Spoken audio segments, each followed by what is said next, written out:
Salam Bapak Ibu Saudara yang dikasihi Tuhan. Selamat pagi. Saya akan mengajak Bapak Ibu Saudara membuka Alkitab kita di dalam kitab Imamat. Imamat pasal yang ke-20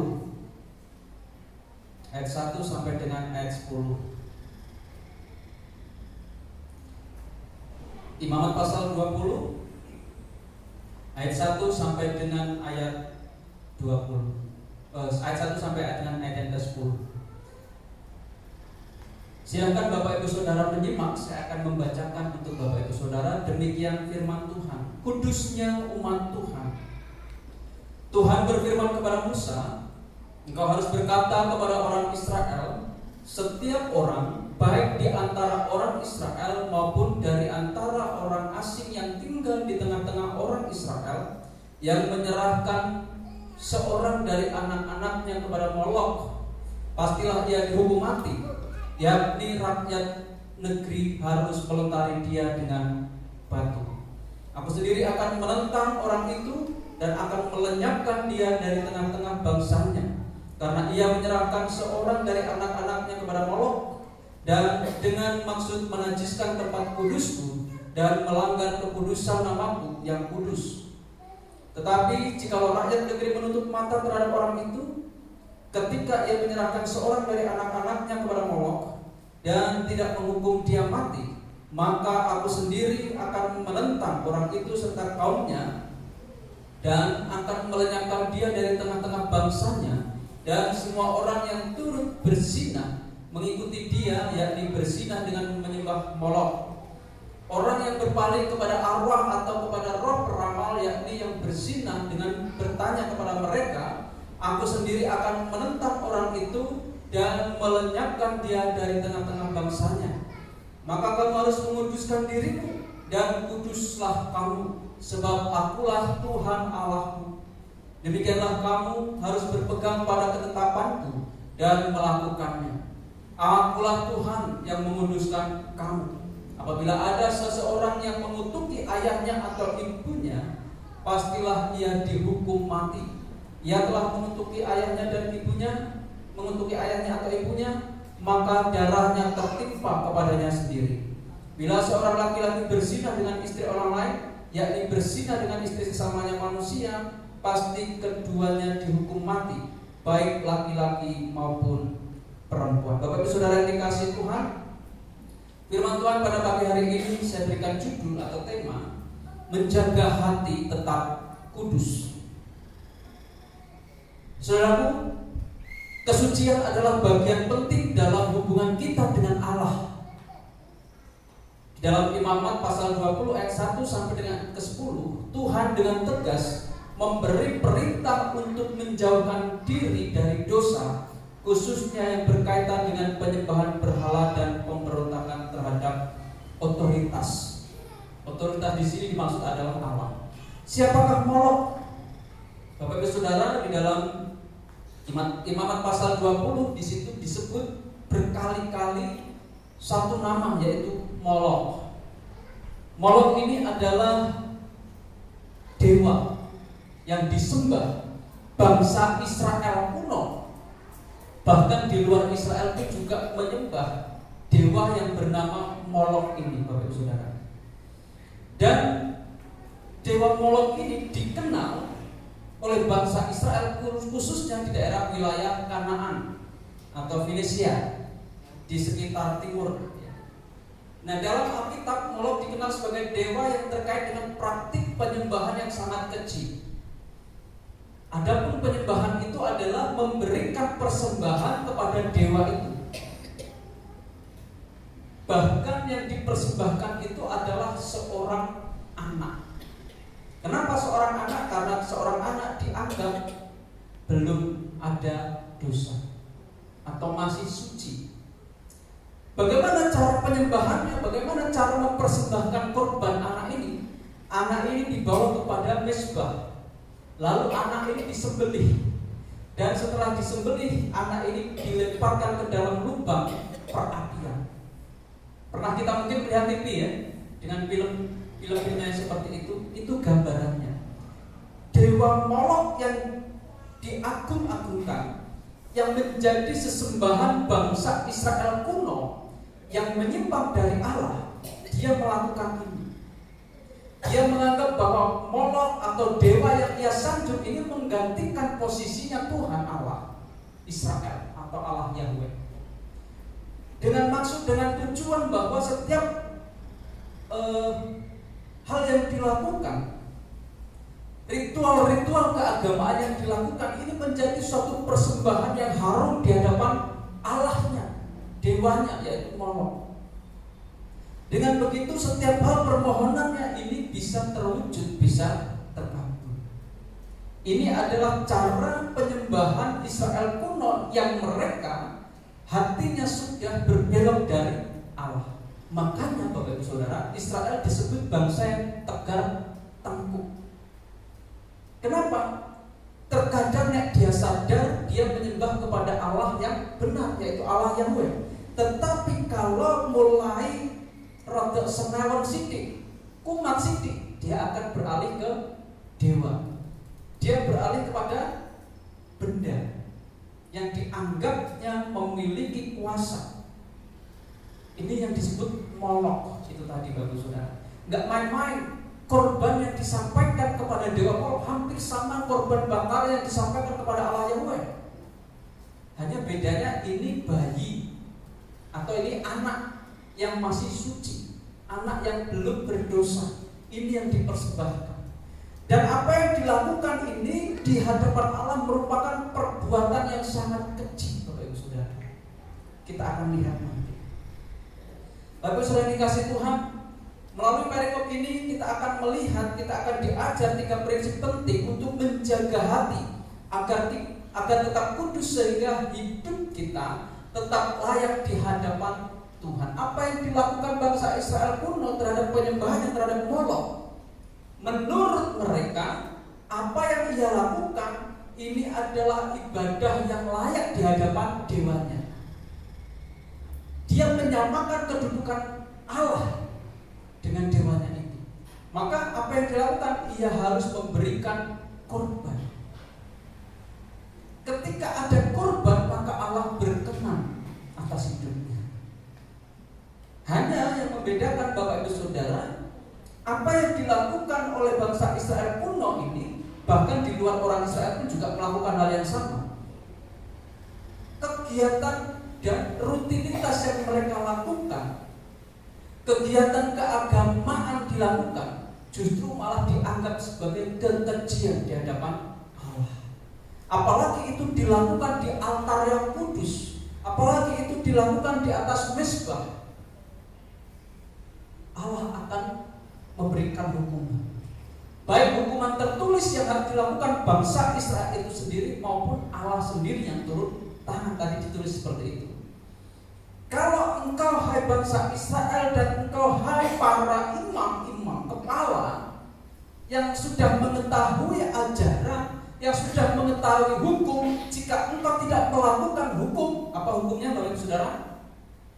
Dilempari batu. Kalau engkau tidak didapati melakukan hukuman itu, maka Allah sendiri yang akan memberi hukuman. Saudaraku yang dikasihi Tuhan, oleh karena itu ada 3 prinsip penting supaya menjaga hati agar tetap kudus sehingga hidup kita layak di hadapan Tuhan. Yang pertama ayat 1 sampai dengan ayat yang ketiga. Berfirmanlah Tuhan kepada Musa, engkau harus berkata kepada orang Israel, setiap orang baik di antara orang Israel maupun dari antara orang asing yang tinggal di tengah-tengah orang Israel, yang menyerahkan seorang dari anak-anaknya kepada Molok, pastilah ia dihukum mati, yakni rakyat negeri harus melontari dia dengan batu. Ayat 3. Aku sendiri akan menentang orang itu dan akan melenyapkan dia dari tengah-tengah bangsanya, karena ia menyerahkan seorang dari anak-anaknya kepada Molok dengan maksud menajiskan tempat kudusku dan melanggar kekudusan namaku yang kudus. Saudaraku yang dikasihi Tuhan, apa yang sudah dituliskan, apa yang disampaikan oleh Allah, ini harus disampaikan kepada bangsa Israel. Yang harus dilakukan bangsa Israel adalah tunduk terhadap otoritas Allah.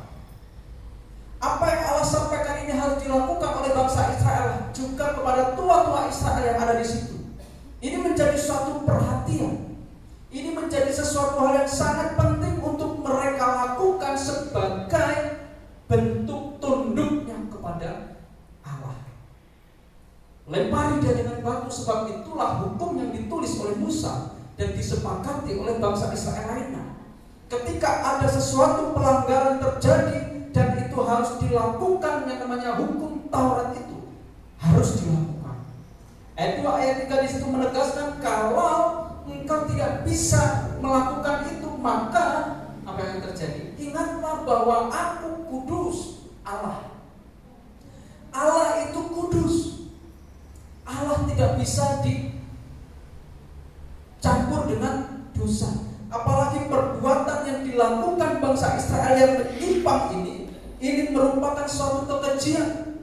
Sebab apa yang diperbuat ini adalah perbuatan najis.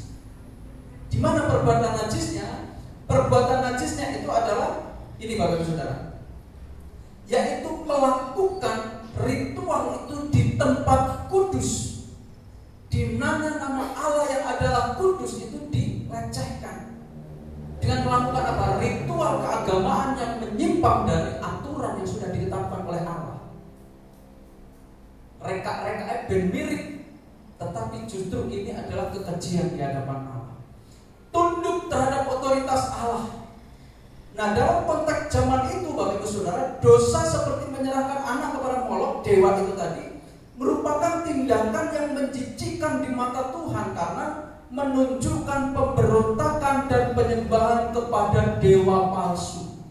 Penyembahan kepada dewa yang dia anggap Tuhan tetapi tidak bisa melihat, yang dianggap Allah yang tidak bisa mendengar, yang dianggap Allah tetapi tidak melakukan sesuatu, dan itu tidak bisa dilakukan dewa Molok itu. Dan itu yang menyebabkan Allah murka. Dia itu tidak bisa melakukan segala sesuatu. Dia tidak bisa melihat, dia tidak bisa mendengar, dia tidak bisa bertindak untuk melakukan sesuatu untukmu, tapi engkau puja-puja dengan memberikan persembahan. Dan persembahan itu adalah seorang anak. Betapa berharganya nilai manusia di hadapan Tuhan. Ini justru malah dipakai untuk korban. Dan korban ini dipersembahkan kepada dewa yang mati, dewa yang palsu, dewa yang tidak bisa membuktikan dia hidup. Saudara yang dikasihi Tuhan, ayat ini pun juga menekankan bahwa umat Allah itu dipanggil untuk hidup berbeda dari bangsa-bangsa lain. Bangsa Israel itu dipanggil, dikhususkan, dikuduskan, dibedakan oleh Allah. Karena kata kardos itu memiliki arti dipisahkan, disendirikan. Bangsa Israel adalah bangsa yang kudus, bangsa yang dipisahkan dari bangsa lain. Cara penyembahannya pun juga harus berbeda dari bangsa lain. Memberi persembahannya pun juga berbeda dari bangsa lain. Tidak ada yang sama. Allah sudah memisah-misah. Tetapi justru malah bangger. Tahu bangger ya? Justru malah menyepelekan apa yang sudah menjadi ketetapan yang sudah Allah tetapkan. Melanggar ketetapan Allah, menyimpang dari aturan Allah, tidak mau tunduk terhadap firman Allah. Allah sudah sangat jelas di sini berfirman, tetapi diabaikan begitu saja. Saudara, tentu ini membuat hati Allah marah, geram. Sama seperti ketika kita menyuruh anak kita, tetapi anak kita tidak mau melakukan, piye rasane? Rada ndongkol, anyel, pengen marah, betul ya? Dan lain sebagainya. Begitu pula mungkin yang dirasakan oleh Allah. Di dalam penyembahan yang benar, Allah sudah dengan diri-diri, tahu diri-diri ya, dengan sangat detail. Ini loh yang harus kamu lakukan, tetapi justru yang dilakukan berbeda. Ini membuat Allah murka. Ini yang membuat Allah marah. Kamu itu dipanggil tidak untuk hidup seperti itu. Ini untuk Israel. Tetapi sesungguhnya Israel dipanggil untuk menjadi bangsa yang berbeda dari bangsa lain. Harusnya bangsa Israel ini menunjukkan rasa tunduk dan patuh terhadap firman Allah. Harus bisa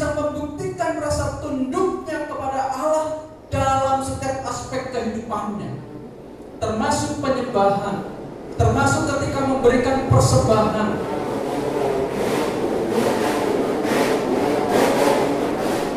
termasuk tata cara ketika beribadah kepada Tuhan, sudah diatur.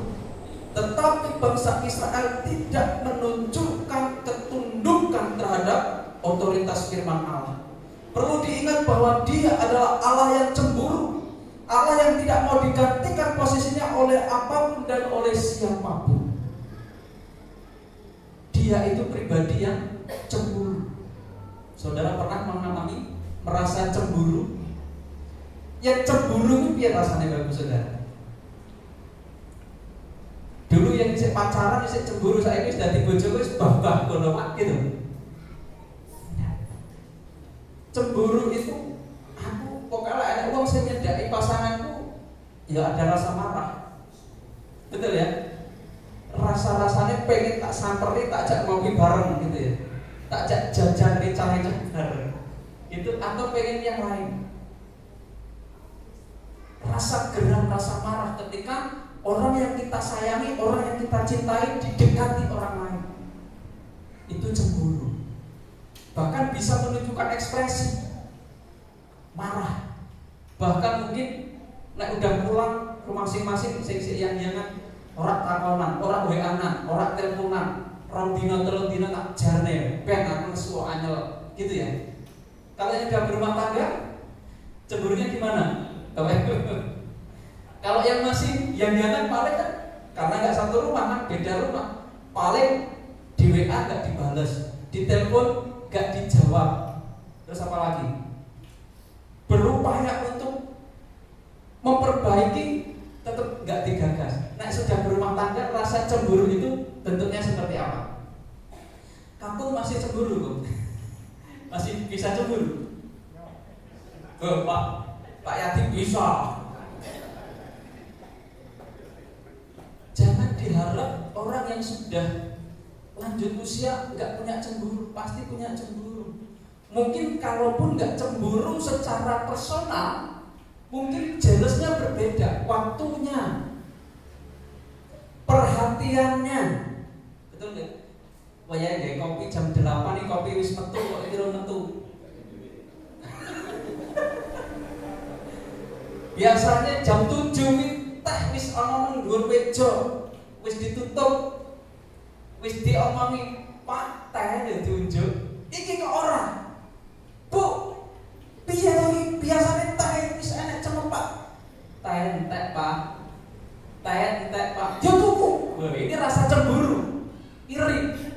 Karena biasanya, tapi hari ini kok beda, cemburu. Ini orang yang sudah berumah tangga, teh wae lah, jangan yang lainnya. Yang lainnya silakan nanti bisa mencari sendiri di rumah. Bapak Ibu Saudara sudah punya pengalaman. Yang muda-muda juga pasti ada pengalaman. Bagaimana rasanya cemburu? Seperti itulah yang dirasakan oleh Allah. Sebab kita dan Allah, kita ini kan gambar dan rupa Allah. Betul ya? Artinya apa? Kita ini cerminan Allah. Kalau kita punya rasa marah, kita punya amarah, Allah itu juga ada. Kita punya rasa cemburu, Allah itu ya ada. Kira-kira kita sedang mengalami cemburu, ya seperti itulah yang dialami, yang dirasakan oleh Allah. Wajar nggak kalau Allah marah? Saudara kalau cemburu malah marah atau lebih cenderung aku seneng, aku cemburu nih aku seneng gitu, atau aku cemburu ya marah, itu hal yang lumrah. Saya rasa apa yang kita alami ini mewakili apa yang dialami oleh Allah pada waktu itu. Allah itu adalah Allah yang cemburu. Dia tidak mau digantikan posisinya oleh siapapun dan oleh apapun, termasuk dewa. Saudara, kalau pasangan saudara menceritakan seseorang dan seseorang yang saudara ceritakan ini menggantikan posisi saudara, saudara marah. Ayo bojone koncoku, nek isuk wis gawe teh, nek isuk wis nyediakan snack, setidaknya pisang rebus wis ono. Tiap dino aku rasa bingung mengenai perut istri. Dia sudah tidak bingung masalah perut, soalnya kok istrinya harus masaknya. Nah bojomu sebagai istri yang dibanding-bandingke, marah enggak? Atau sebagai suami yang dibanding-bandingke, marah enggak? Marah saudara, itu cemburu namanya. Kita menceritakan teman kita tapi asik sekali menceritakan, tapi giliran menceritakan diri kita kok gak asik, cemburu enggak? Allah juga seperti itu. Ini gambarannya Bapak Ibu Saudara. Seperti itulah rasanya Allah ketika cemburu. Tetapi Allah panjang sabar. Nah kita pandai sabar. Ususnya kita tidak dawa Bapak Ibu Saudara. Makanya kita perlu ngolor-ngolor di usus itu dawa. Allah tidak mau digantikan posisinya, dan Allah tidak mau siapapun atau apapun itu menggantikan Dia. Allah tidak ingin digantikan posisinya. Siapapun atau apapun tidak mau digantikan. Saat ini kita mungkin tidak menyembah dewa Molok, tetapi kita bisa tergoda untuk memprioritaskan hal-hal duniawi seperti materi, karir, popularitas, dan semuanya ini di atas hubungan kita dengan Tuhan, melebihi Tuhan. Kita menempatkan semua ini melebihi Tuhan. Itulah Molok modern. Saudara sedang memelihara Molok modern atau dewa modern. Hati-hati saudara. Kita saat ini tidak ada patung, betul? Untuk disembah-sembah. Kita tidak menyembah Allah lain, tetapi saudara, materi. Kita hidup untuk uang, kita hidup untuk harta. Hati-hati, ini kebalik. Harusnya bukan kita yang dikuasai oleh harta. Segala sesuatu kita lakukan demi harta. Boleh enggak kita mengejar harta? Tapi ingat, harta itu bukan segala-galanya. Janganlah hidup kita ini dikuasai oleh harta, tapi engkau yang harus menguasai harta kekayaan itu. Artinya apa? Jangan kita yang disetir oleh harta, harta yang harus kita setir. Amin. Boleh kaya enggak? Saudara mau kaya? Gak ada yang mau, aku mau. Tapi jangan kita dikuasai kekayaan, kita diperbudak kekayaan. Harusnya kekayaan itu yang kita kelola, bukan kita yang dikelola oleh kekayaan. Karir, boleh nggak kita berkarir? Boleh. Silahkan saudara berkarir, kejar impianmu. Jadi direktur, atasnya direktur apa? Yang lebih atas? Presiden direktur, atasnya mana apa?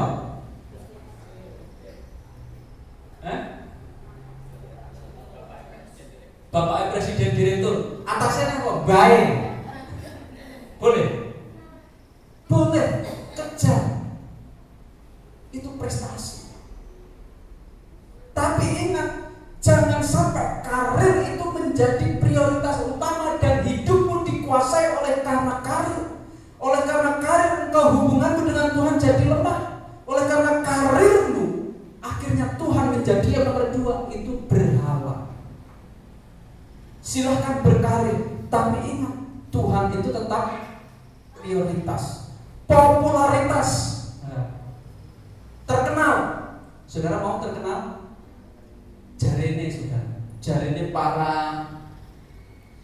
artis-artis yang hijrah, Bapak Ibu Saudara, terkenal itu tidak penak, capek, hidupnya diatur. Jarene loh, saya bukan artis, nggak terkenal juga, jarene gitu. Meskipun banyak uang, banyak harta, tetapi hidupnya nggak tenang. Dia tidak bisa menguasai dirinya sendiri, hidupnya sendiri, tapi justru malah dia dikuasai oleh popularitasnya. Semua dikuras ke sana, waktunya, tenaganya, ibadahnya, semua demi popularitas. Boleh nggak populer? Boleh, silakan. Tetapi janganlah popularitas ini menggantikan kedudukan Allah. Janganlah popularitas ini menggeser Allah dari hidupmu. Tetap Allah menjadi prioritas meskipun populer.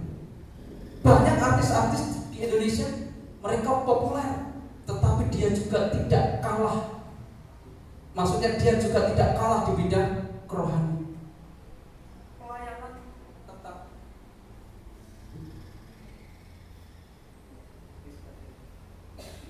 Pelayanan masih berjalan. Tetapi karir, popularitas juga tidak kalah. Harus berjalan seiringan. Prioritasnya adalah Allah. Hati-hati, ini adalah berhala modern. Ini adalah yang disebut Molok modern lagi. Yang kedua, Bapak Saudara, ayat 4 sampai dengan ayat yang ke-6. Demikian firman Tuhan, tetapi jikalau rakyat negeri menutup mata terhadap orang itu, ketika ia menyerahkan seorang dari anak-anaknya kepada Molok dan tidak menghukum dia mati, maka aku sendiri yang akan menentang orang itu serta kaumnya dan akan melenyapkan dia dari tengah-tengah bangsanya, dan semua orang yang turut berzinah mengikuti dia, yakni berzinah dengan menyembah Molok. Karena orang yang berpaling kepada arwah atau kepada roh-roh peramal, yakni mereka yang berzinah dengan bertanya kepada mereka, aku sendiri akan menentang orang itu dan melenyapkan dia dari tengah-tengah bangsanya. Saudaraku yang dikasihi Tuhan, di sini ada dua komunitas, baik komunitas bangsa Israel yang taat maupun bangsa Israel yang tidak taat. Mereka yang taat, mereka akan memilih untuk tidak melakukan penyembahan terhadap dewa Molok. Tapi yang tidak taat, mereka lebih memilih menyembah dan memberikan persembahan korban kepada dewa Molok. Bahkan di situ disampaikan, ketika engkau percaya terhadap juga roh-roh atau arwah orang mati, juga ada roh-roh peramal, mereka disamakan dengan melakukan dosa perzinahan.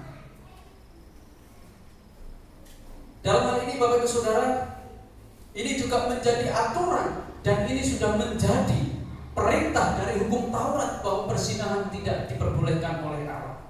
Artinya pada dalam ayat yang keempat sampai dengan ayat yang ke-6, hidupi roh dalam komunitas rohani. Saudaraku yang dikasihi Tuhan, hati-hati di dalam pergaulan.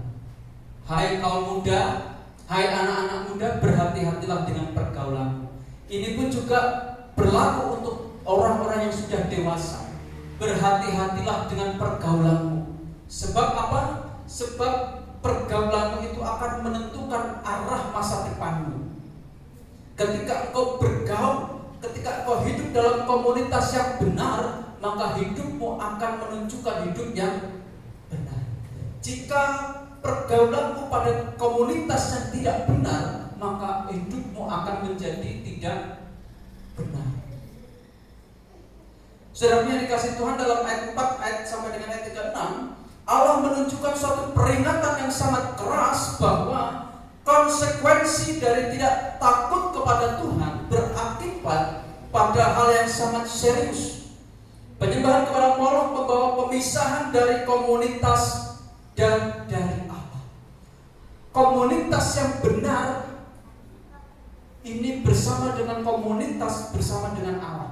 Artinya ketika komunitas ini adalah komunitas terhadap penyembahan kepada Allah yang benar, ketika bergaul dengan mereka, maka mereka akan menjadi orang-orang yang benar. Karena ada pada komunitas yang benar. Ketika berada pada komunitas yang tidak benar, maka hidupnya pun juga akan mengalami hal yang sama. Mereka akan menghidupi komunitas yang tidak benar juga. Dan itu yang akan membawa pemisahan dari persekutuan dengan Allah. Tidak sedikit orang Kristen memilih bergabung dengan komunitas yang berdampak menjauhkan diri dari kelompok yang bersifat membangun kerohanian. Hal ini tidak ada bedanya dengan berpaling terhadap penyembahan kepada dewa Molok. Kalau Bapak Ibu Saudara punya komunitas, apalagi komunitas itu di luar kekristenan, apalagi komunitas itu menjauhkan diri dari Tuhan, hati-hati. Sama halnya ini adalah penyembahan kepada dewa Molok. Karena apa? Penyembahannya adalah penyembahan kepada yang tidak benar. Komunitasnya kepada komunitas yang menjauhkan diri dari Tuhan. Dengan kata lain, mendampingkan Allah yang mati itu disandingkan dengan Allah yang hidup, Allah kita. Ini akan membuat Allah cemburu. Ini yang akan membuat Allah marah. Ini yang akan membuat Allah murka, yang akan mendatangkan hukuman. Saudaraku yang dikasihi Tuhan, oleh karena itu menjaga hati tetap kudus berarti hidup dalam rasa takut akan Tuhan yang benar, yaitu penghormatan mendalam kepadanya dengan jalan menghidupi roh Allah dalam komunitas rohani. Saudaraku yang dikasihi Tuhan, jangan terbalik. Kalau untuk komunitas rohani mengkosek, kalau untuk komunitas di luar Tuhan prioritas. Ini kebalik, harus dibalik. Komunitas rohani ini prioritas, lalu komunitas di luar itu baru nomor sekian. Ingat, Allah tidak mau disandingkan dengan Allah lain.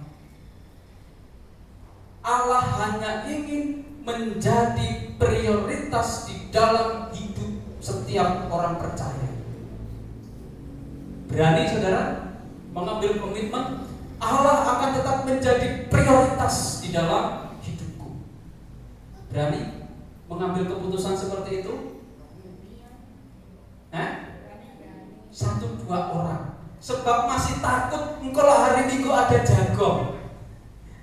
Betul ya? Nanti kalau hari Minggu ada arisan, nanti hari Minggu ada kegiatan di luar, jalan sehat, maraton, apalagi lomba-lomba, masih berat meninggalkan itu. Saudara ingat, itu akan membuat Allah cemburu. Itu akan membuat Allah cemburu. Dan Allah bisa saja menunjukkan murka. Saya tidak tahu bentuknya apa. Itu hak berarti Allah. Tugas saya hanya mengingatkan. Itu Molok modern. Sekarang itu bukan dewa, bukan patung, tetapi hal yang menggeser, bukan Tuhan di dalam hidup kita. Sudah menjadi berhala, sudah menjadi dewa, sudah menjadi Molok modern. Menjaga hati tetap kudus artinya apa? Harus memiliki rasa takut akan Tuhan yang benar, menghormati Tuhan. Tuhan perlu dihormati. Bagaimana menghormati Tuhan? Bagaimana memberikan sanjungan kepada Tuhan? Prioritaskan Tuhan dalam setiap aspek kehidupan, baru yang lain dilakukan. Itu yang benar. Yang ketiga, Bapak Ibu Saudara, ayat 7 sampai dengan ayat ke-10, menjaga hati agar tetap kudus. Dan Bapak Ibu Saudara yang dikasihi Tuhan, ini bagian terakhir prinsip untuk menjaga hati agar tetap kudus. Ayat 7 sampai dengan ayat 10 demikian firman Tuhan, maka kamu harus menguduskan dirimu dan kuduslah kamu sebab akulah Tuhan Allahmu. Demikian kamu harus berperang pada ketetapanku dan melakukannya. Akulah Tuhan yang menguduskan kamu. Apabila ada seorang yang mengutuki ayahnya atau ibunya, pastilah ia dihukum mati. Ia telah mengutuki ayahnya atau ibunya, maka darahnya tertimpa kepadanya sendiri. Bila seorang laki-laki berzinah dengan istri orang lain, yakni berzinah dengan istri sesamanya manusia, pastilah keduanya dihukum mati, baik laki-laki maupun perempuan yang berzinah itu. Bagian yang tiga, Bapak Ibu Saudara, yang menjadi perhatian kita, memegang ketetapan Allah. Apa yang sudah Allah tetapkan, apa yang sudah ditulis, apa yang harus kita patuhi, lakukanlah itu dengan penuh ketaatan.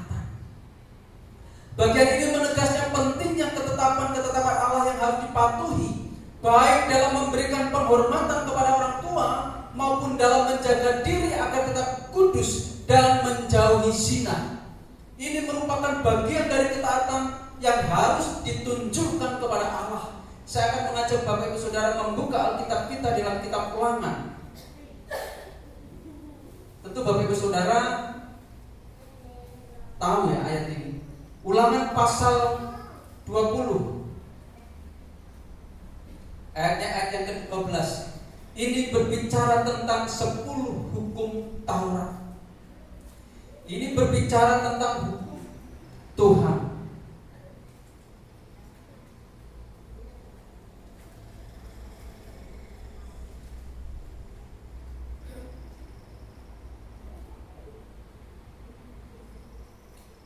Saya akan bacakan kepada saudara. Tetapi apabila kota itu tidak mau berdamai dengan engkau, melainkan mengadakan pertempuran melawan engkau, maka haruslah engkau mengepungnya. Ayat 13. Dan setelah Tuhan Allah menyerahkannya ke dalam tanganmu, maka haruslah engkau membunuh seluruh pendukungnya yang laki-laki dengan mata pedang. Hukum tetap berlaku. Keadilan Allah tetap akan dilaksanakan. Ketika mengetahui ada ketidaktaatan kepada Allah. Saudaraku yang dikasihi Tuhan, ini merupakan bagian penting yang harus ada pada diri kita. Yang harus ada pada kita adalah megang ketaatan-ketaatan yang sudah harus kita lakukan. Ketetapan-ketetapan Allah yang harus kita lakukan tetap harus dilakukan. Di sini di dalam berperang, Bapak Ibu Saudara, apabila kota itu tidak mau berdamai dengan engkau, melainkan mengadakan pertempuran dengan engkau, maka haruslah engkau mengepungnya. Tuhan berpihak pada kebenaran. Ketika kota yang dikepung itu tidak mau berdamai, ya sudah, serang, habisi. Allah yang akan berperang. Dan di sini Allah menyerahkan kota itu ke dalam tanah. Artinya apa? Hukum harus tetap dilakukan. Allah berperan di dalamnya dan memenangkan itu. Ketika ketetapan-ketetapan Allah ini sudah ada, maka ketetapan ini harus dilakukan. Ketika ketetapan Allah ini tidak dilakukan, maka Allah sendiri yang akan memberikan hukuman. Di sini ditulis di ayat ke-13, kalau tidak mau menyerahkan, apa yang harus dilakukan? Haruslah engkau membunuh seluruh penduduknya yang laki-laki dengan pedang. Keadilan Allah tetap akan dinyatakan dalam pribadi orang-orang yang harus memegang ketetapan-ketetapan itu. Nah, saudaraku yang dikasihi Tuhan, di sini kita bisa belajar bahwa ketidaktaatan kepada Allah itu adalah tanda bahwa hatinya tidak kudus. Orang yang melanggar aturan-aturan, orang yang melanggar ketetapan-ketetapan Allah, berarti hatinya tidak kudus. Di mana ada pelanggaran pasti akan ada dosa. Jelas. Di mana ada niat dalam hati untuk melanggar, berarti ada niat dalam hati untuk tidak hidup kudus. Saudaraku yang dikasihi Tuhan, ini hal yang sangat luar biasa. Ada bagian-bagian di dalam Alkitab, di dalam hukum Musa juga dituliskan bahwa apa? Hukum 4 di antaranya ditujukan kepada Allah. Hukum yang ke-6 berikutnya ditujukan kepada manusia. Hukum yang ditujukan kepada manusia apa?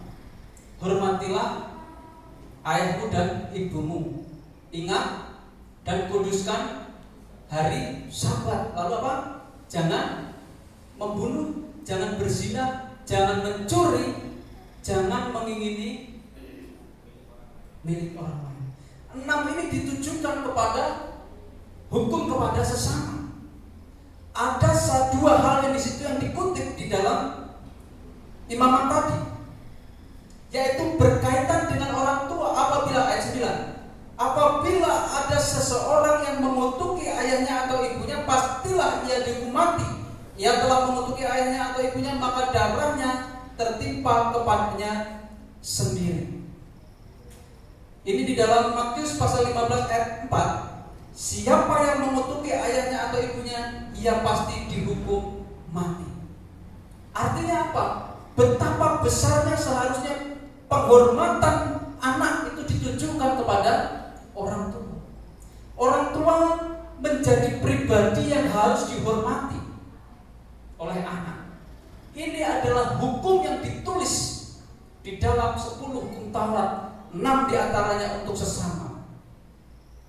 Dan juga ada kata di dalam ayat yang ke-10 tadi, bila seorang laki-laki berzina, ini berkaitan dengan perzinahan.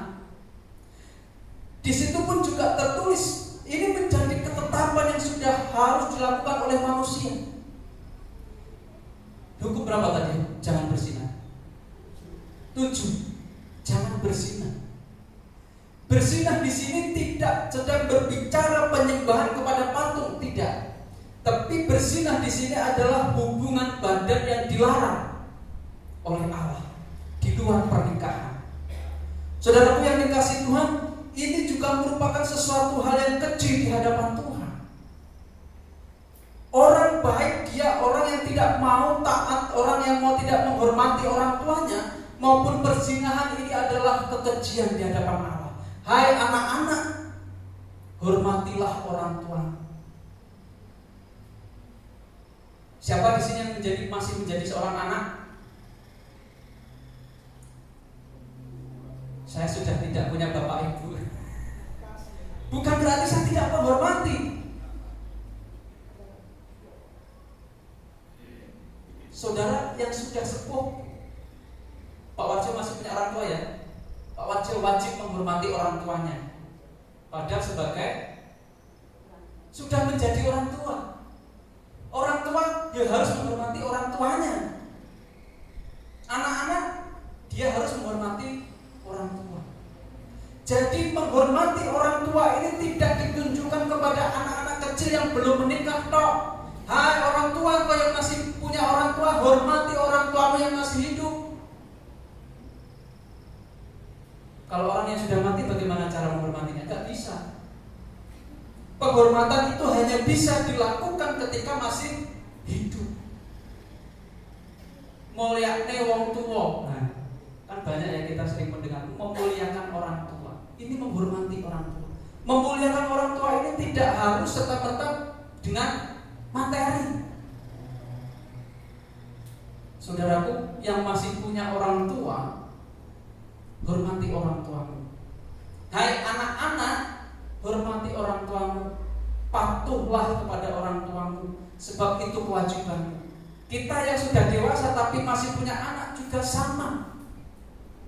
Taati perintah orang tuamu, hormati orang tuamu. Berbahagialah saudara yang masih punya orang tua, sebab masih punya kesempatan untuk menunjukkan rasa hormat kepada orang tua. Dan anak-anak juga harus melakukan hal yang sama.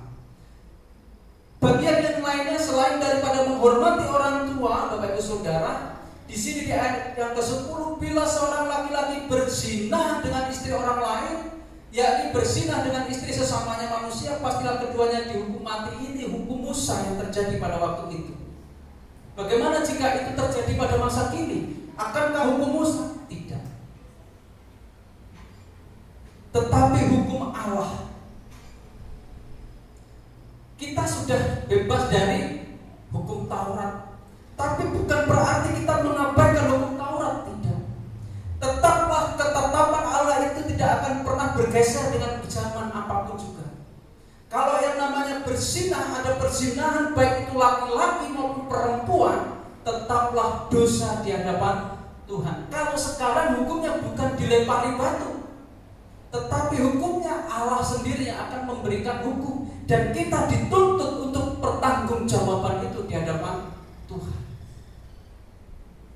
Saudaraku yang dikasihi Tuhan, ini mungkin sesuatu hal yang jarang diperdengarkan, tetapi firman Tuhan harus diperdengarkan. Untuk siapa? Semuanya. Perzinahan ini adalah kekejian di hadapan Tuhan, dan ini yang melukai hati Tuhan.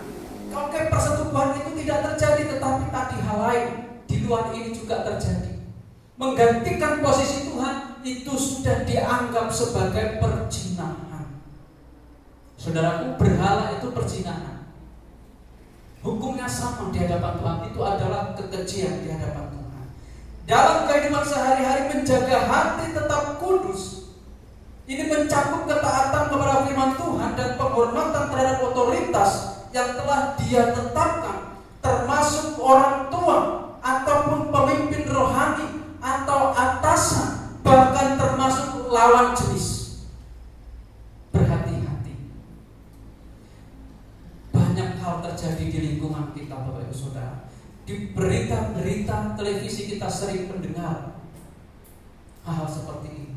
Akankah kita sebagai orang Kristen akan ikut arus mereka, atau kita lebih memilih menjaga hati agar tetap kudus? Gak gampang, tapi bukan berarti tidak bisa. Kita bisa kalau kita mau menjaganya. Caranya bagaimana? Tunduk terhadap otoritas firman Allah. Perhatikan firman Allah, ikuti firman Allah, terapkan firman Allah dalam kehidupan kita. Lalu kemudian hidupi roh dalam komunitas rohani, bukan komunitas di luar kerohanian. Boleh ikut, tapi itu bukan menjadi prioritas. Prioritaskan komunitas rohani, di mana di dalamnya bisa saling menguatkan, saling menghiburkan, saling memberi, saling melayani, saling mendoakan, dan lain sebagainya. Lalu kemudian Bapak Ibu Saudara memegang ketetapan-ketetapan Allah. Ingat Allah itu punya ketetapan. Ingat bahwa Allah itu punya aturan yang harus kita taati, yang harus kita patuhi. Hukuman Allah mungkin tidak saat ini kita mendapat hukuman, mungkin nanti, mungkin besok, atau mungkin nanti masa kekekalan. Hukuman Allah itu dinyatakan sebagai bentuk keadilan yang harus Allah tetapkan, yang harus Allah lakukan. Allah itu adil. Kita tidak tahu kapan masa, kita tidak tahu kapan waktunya keadilan Allah itu akan dilakukan. Tapi saudaraku, yuk melalui firman Tuhan ini kita jaga hati. Masih ada kesempatan hari ini untuk kita berbenah diri. Masih ada kesempatan hari ini untuk kita memperbaiki hubungan kita dengan Allah dan hubungan kita kepada sesama. Jangan keraskan hati. Kesimpulannya Bapak Ibu Saudara, saya undang tim musik singer maju ke depan. Menjaga hati tetap kudus berarti menjauhkan diri dari hal-hal yang bisa mencemari hati, baik itu tontonan yang tidak sehat, pergaulan buruk, kebiasaan yang mengakibatkan dosa. Hidup dalam kekudusan adalah panggilan setiap orang percaya. Saudara dan saya punya panggilan ini. Hati yang kudus adalah hati yang terarah kepada Tuhan, berkomitmen pada kebenaran dan menjauhi segala macam dosa. Jagalah hati agar tetap kudus dengan hidup dalam ketaatan dan kasih kepada Tuhan. Hidup dalam ketaatan dan kasih kepada Tuhan. Kiranya firman Tuhan ini menguatkan kita sekalian, mengajar kita, mendidik kita supaya kita menjaga hati agar hati kita tetap kudus di hadapan Tuhan. Hari ini adalah kesempatan kita berbenah diri. Nyatakan kepada Tuhan pelanggaran-pelanggaran yang kita lakukan. Mohon ampun kepada Tuhan. Perbaikilah diri kita di hadapan Tuhan. Ambillah satu komitmen di hadapan Tuhan. Tuhan, aku mau memperbaiki diri. Aku mau berupaya, aku mau berusaha menjaga hati ini agar tetap kudus di hadapan Tuhan. Ambillah komitmen. Jika saat ini kita masih berkutat di dalam dosa, saat ini putuskan itu komitmen. Tuhan, aku mau mengakhiri kehidupan dosa, dan aku mau meninggalkan dosa. Itu adalah salah satu cara menjaga hati kita agar tetap kudus. Silakan Bapak Ibu Saudara mengambil saat teduh, berdoa kepada Tuhan, mengambil sebuah komitmen, perbaharui komitmen saudara di hadapan Tuhan. Bila harus diperbaharui, jujurlah di hadapan Tuhan. Biarlah hatimu bersih, biarlah hatimu suci, biarlah hatimu memancarkan terang, bebas dari segala nafsu dunia ini. Sebab Tuhan akan melawan orang yang hidup di dalam hawa nafsu. Dari mimbar akan menolong kita menyanyikan Ku Ingin Hati Yang Suci Murni. Silakan Bapak Ibu Saudara terus berdoa kepada Tuhan, menyampaikan komitmen Bapak Ibu Saudara terkait firman Tuhan pada pagi hari ini, menjaga hati tetap kudus. Ambillah sebuah komitmen dalam hidup Bapak Ibu Saudara, tunduk terhadap otoritas Allah.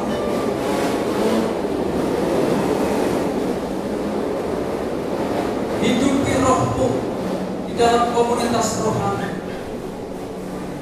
Terus memegang teguh ketetapan-ketetapan Allah. Ingat itu. Aturan, ketetapan dibuat untuk dipatuhi.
Firman-Mu mengajar kami, Firman-Mu menegur kami, Firman-Mu mendidik kami supaya kami memperhatikan sesuatu hal yang berharga, yaitu menjaga hati kami supaya tetap kudus. Tolonglah kami ya Roh Kudus, mampukanlah kami untuk kami dapat menjaga hati kami, supaya hati kami ini tetap kudus di hadapan Tuhan. Oleh karena itu Tuhan, ya Roh Kudus, tolonglah kami, mampukan kami untuk senantiasa tunduk terhadap otoritas firman-Mu. Tolonglah kami senantiasa supaya kami dapat menghidupi roh kami di dalam komunitas rohani yang ada di gereja ini. Tolonglah kami ya Roh Kudus untuk senantiasa memegang ketetapan-ketetapan Allah itu. Bukan hanya diingat, tetapi itu akan menjadi acuan kami di dalam kami melakukan segala sesuatu di dalam kehidupan kami.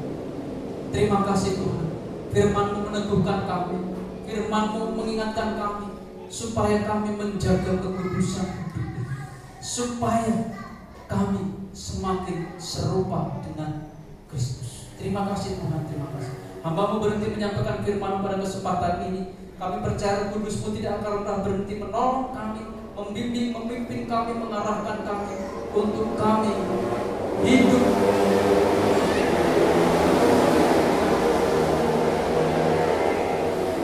seturut dengan kehendak-Mu. Terima kasih Tuhan. Kami akan berpisah satu dengan yang lainnya. Kami akan meninggalkan tempat Kudus-Mu ini. Kami akan pulang. Kami mohon pimpinan penyertaan Tuhan di dalam perjalanan pulang kami, sehingga kami selamat sampai di tempat tujuan kami, tidak kurang suatu apapun juga. Pulanglah saudaraku. Kiranya kasih karunia dan damai sejahtera yang dari Allah Bapa, penyertaan yang daripada Roh Kudus, menyertai Bapak Ibu Saudara sekalian dari saat ini sampai selama-lamanya. Diberkatilah kiranya setiap langkah kehidupan Bapak Ibu Saudara. Diberkatilah rumah tangga Bapak Ibu Saudara.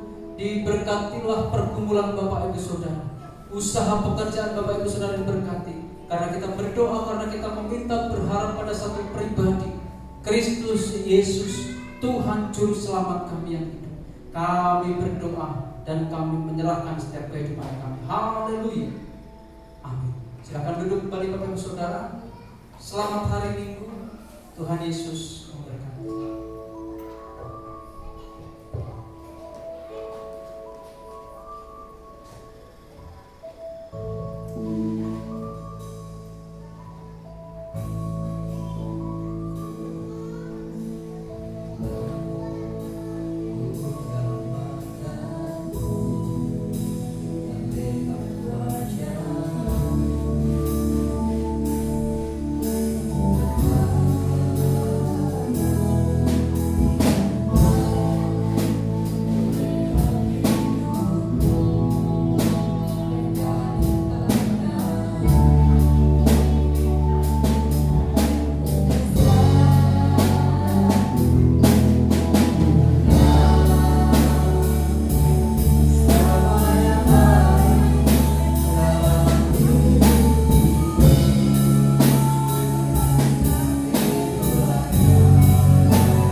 Yo.